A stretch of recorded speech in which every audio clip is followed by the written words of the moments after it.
Bonjour à toutes et à tous, bienvenue dans les Gardiens du quotidien.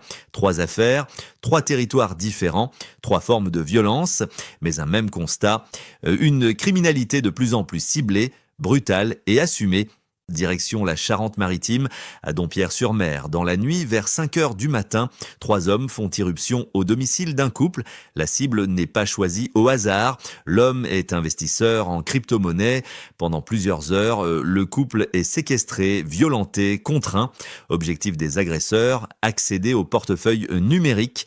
Les fonds sont protégés par un ledger, un dispositif réputé pour sa sécurité. Mais sous la menace, les victimes n'ont pas le choix. Les transferts sont effectués étape par étape. Butin final, plus de 9 millions d'euros en cryptoactifs. L'enquête est à confier à la section de recherche de Poitiers, appuyée par l'unité nationale cyber. Les suspects sont toujours en fuite et les fonds tentent d'être tracés sur la blockchain. Cette affaire rappelle une tendance lourde. Les fortunes numériques attirent désormais une criminalité violente et organisée. Après la criminalité ultra ciblée, place à une autre menace plus sournoise encore, celle de la confiance détournée. Retour en arrière, à Claye-Souilly, en Seine-et-Marne. Une jeune femme pense monter dans un Uber. En réalité, elle est piégée. 2 hommes, Mohamed et Ramdan, l'emmènent dans un pavillon abandonné, transformé en squat. Ce sont des hurlements entendus par un riverain qui alerte de la police. Les forces de l'ordre découvrent une scène glaçante. La victime, partiellement dénudée, en état de choc, répète une phrase « J'ai failli être violée ». Les 2 hommes seront condamnés. 3 ans de prison pour Mohamed, 7 ans pour Ramdan. Inscription au fichier des délinquants sexuels, interdiction du territoire pendant 10 ans. Une affaire qui rappelle un danger réel, les faux chauffeurs, les trajets non vérifiés, les zones isolées.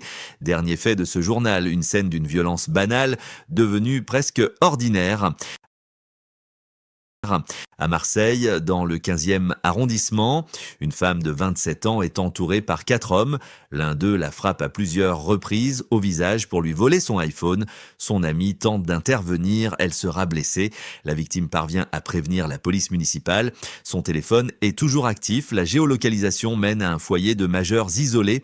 En activant la sonnerie, le téléphone se met à retentir. L'agresseur est identifié, reconnu, interpellé. Un détail technologique qui fait toute la différence.